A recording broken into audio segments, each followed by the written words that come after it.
Assalamualaikum warahmatullahi wabarakatuh. Bagaimana kabarnya hari ini? Semoga kamu dalam keadaan sehat ya. Dan semoga kamu masih semangat untuk mengikuti pembelajaran kita hari ini. Bertemu lagi dengan Miss Eka, yaitu pada hari ini di hari Rabu di tanggal 3 Februari 2021. Nah, hari ini kita masih bertemu dalam mata pembelajaran tematik. Hari ini kita akan melanjutkan materi kita. Seperti biasa, Miss Eka ingatkan untuk memudahkan proses pembelajaran, silahkan dari awal kamu ambil buku paket tematik kamu. Nah, kali ini kita kan masih ada di tema 7, jadi silahkan kamu ambil buku paket tematik kamu. Nah, sebelum kita mulai, ada baiknya kita berdoa dulu. Nah, yaitu kita ucapkan lafaz basmalah. Bismillahirrahmanirrahim. Semoga pembelajaran kita hari ini diridhoi oleh Allah. Nah, tetap semangat ya abang kakak. Langsung kita mulai materi kita hari ini. Tema 7, kepemimpinan. Subtema 2, pemimpin idolaku. Nah, hari ini kita akan mempelajari materi terakhir yang ada di subtema 2, yaitu pembelajaran kelima dan pembelajaran keenam. Silahkan langsung kamu buka pada halaman yang ada di subtema 2, yaitu pembelajaran 5 dan pembelajaran keenam. Tujuan pembelajaran kita untuk materi hari ini yang pertama, melalui kegiatan mengamati, siswa dapat menjelaskan unsur-unsur tari dengan benar. Dan yang kedua, melalui kegiatan berdiskusi, siswa dapat contoh-contoh penerapan nilai-nilai persatuan dan kesatuan dengan benar. Nah, di sini yang dimaksud adalah siswa dapat menjelaskan atau mengemukakan contoh penerapan nilai-nilai persatuan dan kesatuan dengan benar ya. Nah, itulah dua tujuan pembelajaran yang harus kita capai di materi pembelajaran kita hari ini. Langsung kita masuk ke materi yang pertama, yaitu dalam pembelajaran SBDP. Nah, tadi sudah disinggung sedikit di tujuan pembelajaran. SBDP kita masih akan mempelajari mengenai yang berhubungan dengan tari. Nah, kali ini kita akan mempelajari unsur-unsur tari. Coba kita mengingat kembali materi yang lalu kita mempelajari tentang apa abang kakak? Iya, tentang jenis-jenis atau contoh tari yang dilakukan secara berpasangan. Masih ingat nggak tari berpasangan ada apa saja? Iya, ada tari piring, kemudian ada tari payung, kemudian ada tari golek menak, kemudian ada serampang 12, dan masih banyak lagi yang lainnya. Nah, kalau kamu sudah menonton videonya, mungkin kamu mencari tahu info lebih lanjut mengenai tari-tari tersebut. Nah, bagus ya. Kalaupun kamu tidak mencari tahu, nah yang jelas materi yang sudah kita pelajari harus kamu ingat. Jadi ada beberapa jenis tarian yang dilakukan secara berpasangan, kemudian ada juga yang dilakukan secara tunggal. Nah, pertunjukan tari itu terdiri atas beberapa unsur tari. Keunikan suatu tarian akibat dari keunikan unsur-unsur tari itu dibandingkan tari yang lainnya. Nah, apa sajakah unsur-unsur dari tarian tersebut? Nah, selain tarian, biasanya beberapa hal yang dilakukan itu pasti ada unsurnya. Contohnya, misalnya pembelajaran kita mengenai bahasa Indonesia yang berhubungan dengan pidato. Ada unsur-unsur yang memuat bagaimana pidato itu yang baik, kemudian ketika kita menulis cerpen, kemudian unsur-unsur dalam bernyanyi juga ada apa saja yang perlu diperhatikan. Nah, sama seperti tarian. Jadi ada unsur tarian yang membuat yang ketika kita melaksanakannya akan membuat tarian yang kita tampilkan itu akan begitu dinikmati oleh penonton, kemudian akan berlangsung dan berjalan dengan baik. Nah, di sini kita akan membaca dan memahami, Miss Eka juga akan sekaligus menjelaskan, jadi silahkan kamu simak dengan baik materi kali ini. Unsur tari. Dalam tarian terdapat berbagai unsur yang saling mendukung sehingga memunculkan perpaduan yang harmonis. Keharmonisan itu akan membuat sajian tari menjadi lebih indah dan menarik.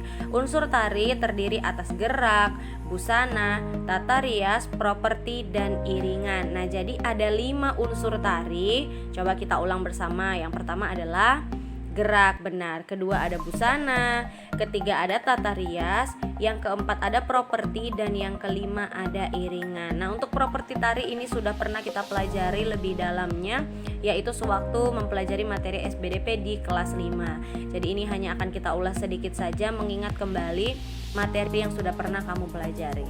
Yang pertama itu ada gerak. Sudah jelas ya abang kakak, namanya menari itu yang pertama kali dilihat dan pertama kali harus diperhatikan adalah gerakannya. Nah, di sini gerak tari itu merupakan serangkaian gerakan indah dari anggota tubuh yang dapat dinikmati oleh orang lain. Gerak tari diperagakan berdasarkan ruang, waktu, dan tenaga. Ciri khas dari gerak tari setiap daerah di Indonesia itu berbeda-beda. Gerak tari terbagi atas dua macam, yaitu ada yang dikatakan dengan gerak murni dan gerak maknawi. Apa itu gerak murni? Nah, di sini dikatakan bahwa gerak tari murni yaitu gerak yang tidak mengandung arti, tetapi tetap mementingkan keindahan. Sebaliknya, gerak tari maknawi mempunyai arti tertentu. Nah, jadi dalam setiap tarian itu kan ada gerakan yang memang sudah seharusnya, contohnya seperti tari tortor. Nah, tari tortor itu ketika kamu menyatukan kedua tangan, kemudian seperti gerakan khasnya itu merupakan gerakan khas tari tortor. Jadi walaupun ada gerakan-gerakan tambahan yaitu gerak tari murni yang dimasukkan ke tarian tortor, itu tetap memiliki gerak maknawi yang pasti memiliki arti tertentu dalam gerakannya. Begitu juga mungkin dengan tari saman, kemudian tari piring, seperti itu. Jadi mungkin ada yang digabungkan antara gerak maknawi dan gerak murni. Yang penting ingat saja kalau maknawi, makna berarti gerak itu memiliki arti, sedangkan gerak murni dia tidak memiliki arti tetapi tetap mementingkan keindahan. Jadi bukan berarti gerakan itu tidak ada artinya, kamu hanya dengan iseng atau dengan sengaja atau dengan asal-asalan membuat gerakan tersebut. Jadi kalaupun itu tidak terlihat indah ya nantinya tidak akan baik ditampilkan. Nah, itu yang pertama mengenai gerak. Kemudian yang kedua di sini ada tata busana.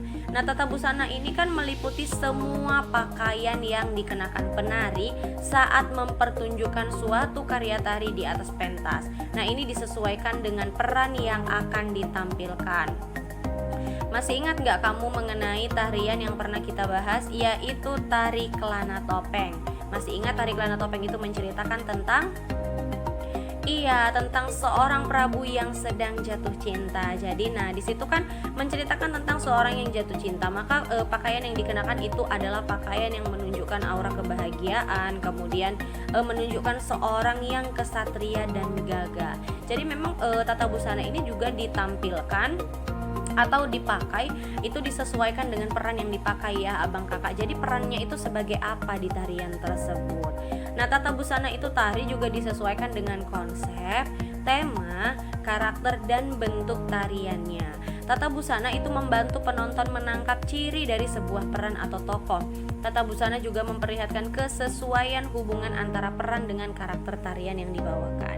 Jadi kalaupun mungkin ada orang awam seperti kita, misalnya kita tidak begitu mengerti makna dari tarian tersebut. Nah, tapi dengan busana yang digunakan oleh penari, misal seperti tari merak. Nah, tari merak itu kan menggunakan tata busana yang indah, kemudian megah, kemudian dia menampilkan ada beberapa unsur yang berhubungan dengan keindahan bulu merak. Nah, kita pasti akan mengetahui bahwa konsep, tema, dan karakternya itu adalah menceritakan tentang keindahan burung merak. Nah, jadi seperti itu. Begitu juga dengan tarian yang lainnya. Jadi busananya itu disesuaikan dengan peran apa yang akan ditampilkan dan konsep apa yang dipakai dalam tarian tersebut. Setelah busana, kita akan masuk ke tata rias. Nah, ini juga tata rias ini berhubungan dan merupakan unsur yang penting ya dalam tarian. Dalam mempertunjukkan suatu tarian, penari itu harus merias wajahnya. Alat-alat rias yang digunakan itu meliputi ada bedak, lipstik, kemudian pensil alis, dan perona mata ataupun perona pipi. Tujuan merias wajah ini untuk apa abang kakak? Untuk mengubah tampilan wajah penari sesuai dengan jenis karakter tarian yang dibawakan. Selain busana yang harus sesuai, tata rias juga harus sesuai. Kalau menceritakan mengenai tokoh atau temanya mengenai kebaikan, maka dihiaslah wajahnya sesuai dengan temanya. Kalau dia menceritakan tentang karakter yang jahat, maka dirias juga sesuai dengan konsep dan temanya. Jadi tata rias ini juga harus disesuaikan dengan tarian apa yang akan ditampilkan, kemudian apa tema dan karakternya. Jadi kalau tata rias ini biasa kita mengatakannya make up ya. Nah, jadi memang kan kalau kamu pasti yang pernah menampilkan atau mementaskan tarian, kamu pasti di make up dulu. Walaupun kalau laki-laki itu tidak seperti perempuan, tidak harus pakai lipstik, tidak harus memakai perona mata dan perona pipi gitu. Tapi biasanya itu dirias minimal itu dipakaikan bedak agar kelihatan lebih cerah wajahnya. Jadi kalau sudah busananya bagus, kemudian wajahnya dirias dengan apik, pasti akan menampilkan tarian yang baik pula. Tapi kalau sudah busananya bagus namun wajah tidak dihias, maka itu akan ada sesuatu kejanggalan atau kita melihatnya kurang menyenangkan seperti itu. Jadi tata rias ini juga harus diperhatikan saat menampilkan tarian. Yang keempat itu ada iringan tari. Nah, iringan tari itu biasanya bunyi-bunyian ya. Nah, iringan tari itu biasanya ada berupa permainan alat-alat musik, baik itu modern maupun tradisional. Kemudian selain alat musik bisa juga berupa bunyi yang berasal dari gerakan tubuh, misalnya tepuk tangan, hentakan kaki, siulan ataupun nyanyian. Tapi biasanya kebanyakan tarian itu menggunakan alat musik ataupun lagu sebagai pengiring. Selanjutnya ada properti tari. Nah, kamu pasti masih ingat bahwa properti tari ini merupakan alat yang digunakan oleh penari untuk mendukung saat melakukan kegiatan gerakan tari. Nah, bisa berupa apa? Selendang, kipas, topeng, piring, kuda kepang, keris, tombak, kemudian tameng dan benda-benda lainnya yang disesuaikan dengan jenis tarian yang ditampilkan. Jadi di sini tidak akan bisa perjelas karena sudah pernah kita pelajari sewaktu di kelas 5. Nah, yang terakhir itu adalah tempat pertunjukan. Jadi seni tari itu memerlukan tempat untuk mempertunjukkannya. Tempatnya itu kan biasa kita sebut dengan panggung. Nah, secara umum jenis pentas tari itu ada dua, ada yang tertutup, ada yang terbuka. Nah, yang tertutup itu bagaimana? Yang diadakan di dalam ruangan, misalnya kelas, gedung ataupun aula. Sedangkan secara terbuka itu bisa di lapangan, halaman atau bahkan di jalanan. Jadi sewaktu kita mengadakan pentas seni di sekolah SDIT Nurul Ilmi, menurut kamu itu tempat pertunjukannya di dalam atau di luar ruangan? Iya, di luar ruangan ya, karena kita menggunakan tanah lapang yang dimana dihias ada panggung untuk menampilkan tarian tersebut. Nah, itulah keenam unsur tari yang harus kamu perhatikan, dimulai dari gerak, tata busana, tata rias, iringan, properti, dan tempat pertunjukannya. Jadi harus dipahami dan harus diingat ya abang kakak, nantinya kalau mengerjakan latihan kamu bisa mengerjakannya. Nah, selesai dari materi SBDP, kita akan masuk ke materi yang kedua, yaitu PPKN. Nah, dalam keseharian sudahkah kita bersikap seperti seorang pemimpin? Sikap apa saja yang sudah kita perlihatkan? Nah, kita kan sudah membahas nih mengenai pemimpin, dimulai dari pemimpin yang baik itu bagaimana, kemudian sifat yang dimiliki pemimpin yang baik itu apa saja, kemudian apa sikap seorang pemimpin yang baik terhadap warga ataupun anggotanya. Banyak ya yang sudah kita pelajari. Nah, abang kakak, pemimpin yang baik itu sudah pasti tidak egois, tidak mementingkan dirinya sendiri. Namanya pemimpin dipilih oleh anggotanya atau misalnya rakyat kita katakan. Nah, beliau itu mengemban amanah yang sangat besar, terutama kepada Allah Subhanahu wa taala, kemudian kepada warga atau anggota yang dipimpinnya. Jadi ketika seorang pemimpin yang baik, salah satunya itu sudah pasti memikirkan kepentingan rakyatnya. Nah, nilai persatuan dan kesatuan itu kan harus dimiliki oleh seorang pemimpin. Seorang pemimpin yang memiliki nilai persatuan itu akan bersikap dan bertindak demi keutuhan para anggota yang dipimpinnya. Apalagi di Indonesia yang terdiri atas beragam suku bangsa, kesenian dan adat istiadat. Peran pemimpin itu sangat diperlukan untuk menjembatani semua keberagaman itu. Jadi misalnya pemimpin yang terpilih itu adalah suku Jawa misalnya, bukan berarti yang diperhatikan oleh pemimpinnya itu hanya suku Jawa saja, itu adalah hal yang salah. Atau misalnya yang terpilih adalah suku Batak ataupun suku Mandailing. Nah, kemudian si pemimpin tersebut hanya memperhatikan anggota yang bersuku sama dengannya. Itu sudah jelas-jelas adalah pemimpin yang tidak baik. Jadi apapun sukunya, nah beliau itu kan dipilih oleh banyak beragam suku ya. Misalkan juga yakin kalau dia pemimpinnya itu orang Jawa, suku Jawa, tidak hanya suku Jawa aja yang memilih, pasti ada suku Batak, Mandailing, Melayu, Aceh. Nah, banyak yang memilih. Jadi yang namanya pemimpin yang baik itu harus adil, tidak egois, kemudian tidak mementingkan kepentingan dirinya sendiri ataupun kepentingan golongan. Jadi harus mementingkan kepentingan bersama, yaitu rakyatnya. Nah, di sini berhubungan dengan pemimpin yang sudah kita banyak pelajari, ada latihan yang harus kamu kerjakan. Nah, istilah diagram Fryer di bawah ini untuk menunjukkan pemahamanmu tentang kepemimpinan. Jadi kan materi pemimpin itu sudah banyak ya, bahkan sudah yang nilai-nilai yang terkandung di dalam sila pertama sampai sila keempat kemarin. Nah, itu sudah dipelajari. Jadi hari ini kamu akan diminta mengerjakan diagram Fryer seperti ini. Silahkan kamu ambil buku latihan tematik kamu dan kamu kerjakan dengan baik. Kepemimpinan yang baik. Nah, kepemimpinan yang baik. Kemudian di sini dikatakan kepemimpinan yang baik. Apa arti kepemimpinan yang baik? Apa arti kepemimpinan yang baik? Silahkan kamu isi. Kemudian contoh kepemimpinan yang kurang baik itu bagaimana? Silahkan juga kamu isi. Kemudian contoh pemimpin yang baik. Kemudian yang terakhir ciri-ciri kepemimpinan yang baik. Jadi ada 4 poin atau bisa kita katakan 4 soal yang harus kamu jawab, dimulai dari pengertian kepemimpinan yang baik, contoh kepemimpinan yang kurang baik atau tidak baik sama saja, kemudian contoh kepemimpinan yang baik dan ciri-ciri kepemimpinan yang baik. Ingat ya, Miss Eka tidak menerima jawaban hanya 1 kalimat.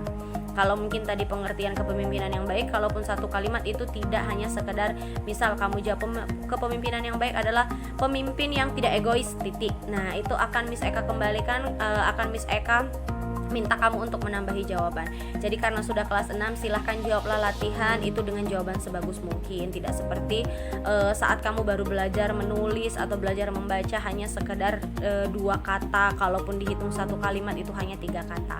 Tidak ya Abang Kakak, Miss Eka yakin kamu pasti paham yang Miss Eka maksud. Jadi silahkan contoh kepemimpinan yang kurang baik itu Miss Eka minta paling sedikit 2. Jadi di sini paling sedikit 2. Kemudian contoh kepemimpinan yang baik paling sedikit 2, dan ciri-ciri kepemimpinan yang baik paling sedikit 2. Jadi kalau 1 Miss Eka kembalikan.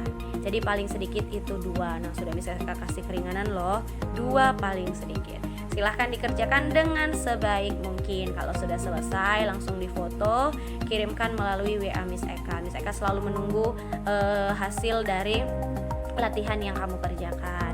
Ingat sudah semester 2, ini merupakan semester terakhir kamu di sekolah dasar atau di SDIT Nurul Ilmi.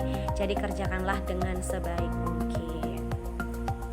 Nah, latihan tersebut menutup materi pembelajaran kita hari ini. Miss Eka ucapkan terima kasih ya untuk kamu yang sudah mendengarkan Miss Eka menjelaskan materi dari awal sampai akhir. Nah, semoga apa yang Miss Eka jelaskan bisa kamu pahami. Kemudian latihan yang diberikan bisa kamu kerjakan dengan sebaik mungkin. Kita tutup pembelajaran kita dengan lafaz hamdalah.